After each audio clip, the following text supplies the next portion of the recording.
Culture Média. 9h, 11h. Philippe Vandel. Bonjour Catherine Meurice. Bonjour Philippe Vandel. Illustratrice, dessinatrice, on vous a connu au sein de l'équipe de Charlie Hebdo, à côté des monstres du dessin comme Cabu, Wolinski ou Charb. Et puis ce matin du 7 janvier 2015, vous échappez de peu au massacre. Merci la panne de réveil. On en dira un mot parce que c'était il y a 5 ans, presque jour pour jour. 8 ans. 8 ans, pardonnez-moi.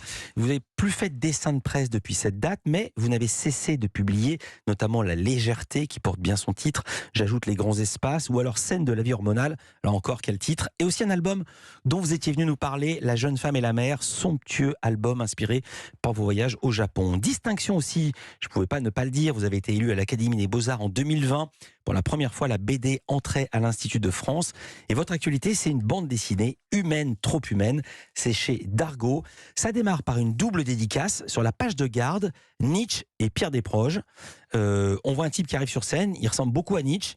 Et il dit « On me dit que des surhommes se sont glissés dans la salle ». Expliquez la référence pour qui ne l'aurait pas. C'est pour Desproges, c'est la référence, c'est Desproges bien sûr, le fameux sketch « On me dit que des juifs se sont glissés dans la salle ».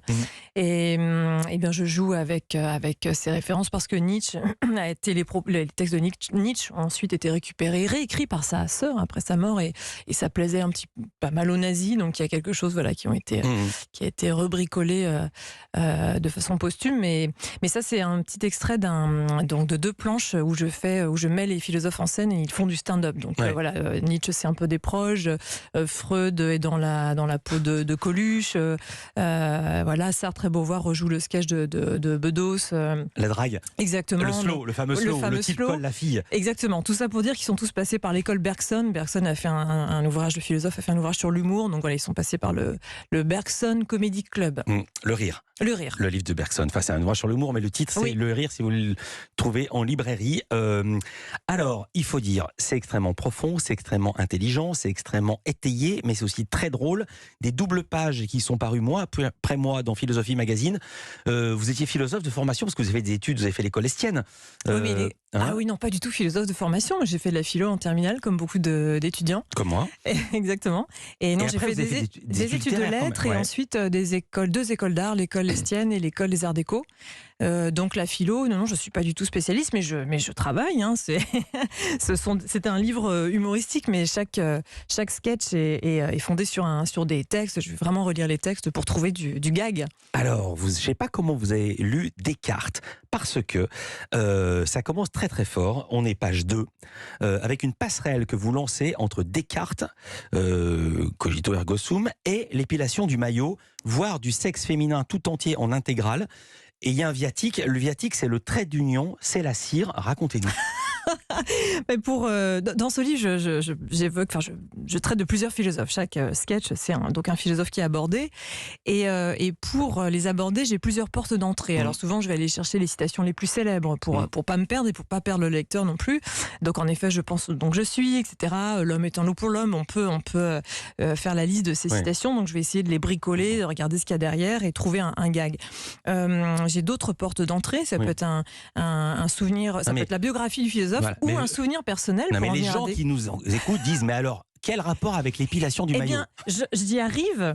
C'est-à-dire que pour Descartes, je me suis souvenu du morceau de cire. Pour moi, Descartes, c'était confus ce souvenir. Je me dis que Descartes, c'est le morceau de cire, c'est par rapport à la connaissance, etc.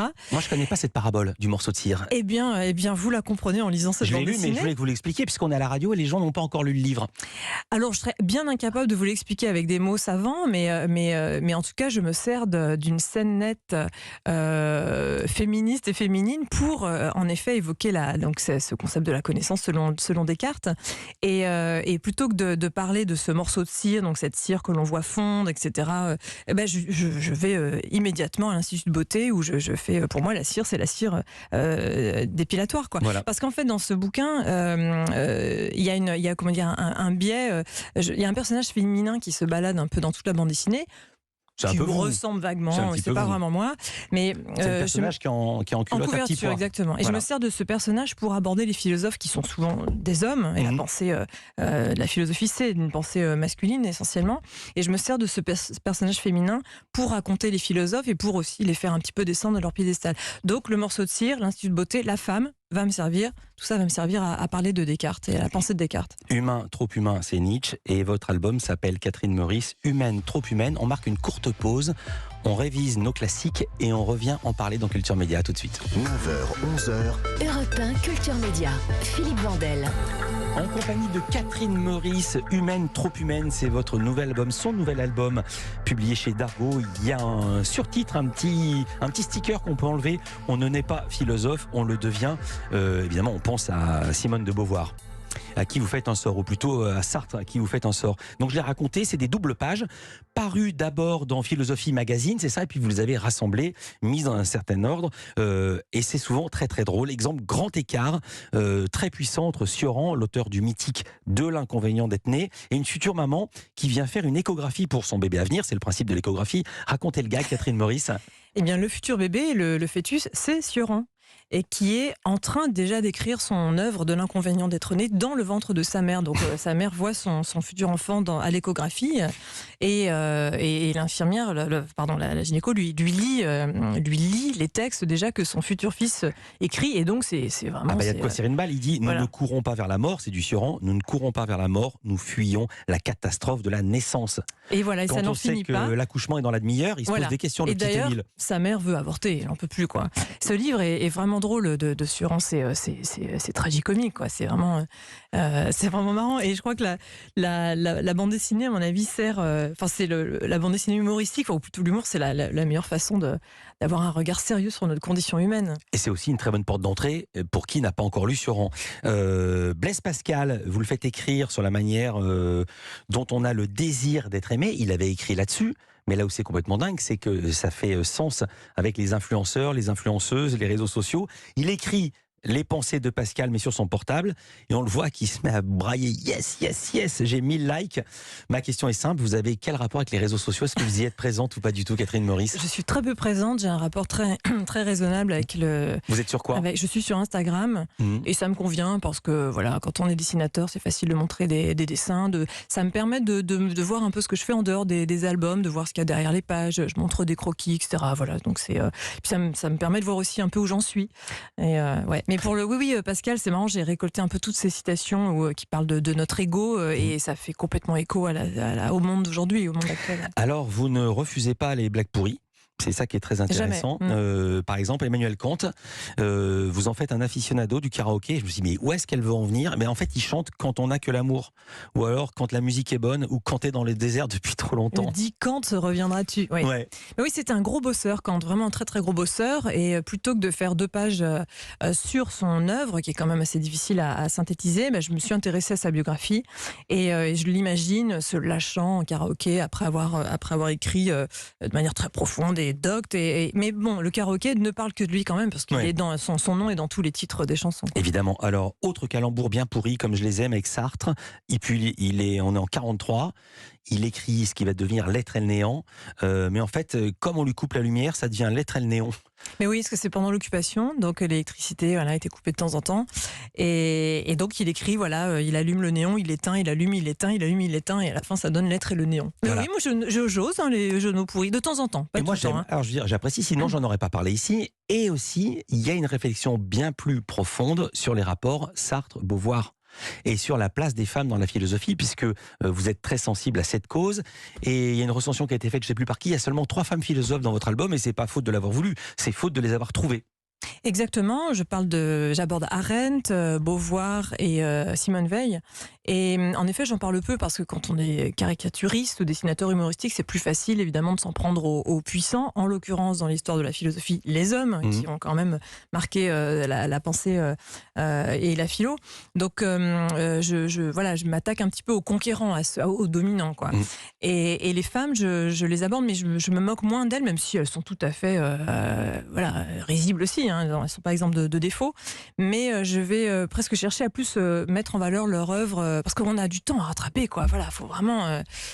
Et puis j'aime bien me venger un petit peu aussi. Ah ouais, vous vengez. Parfois, oui. c'est assez immodeste. Vous penchez sur Schopenhauer, vous racontez pas son œuvre, mais vous dessinez. Vous êtes assise face à lui et vous le tutoyez.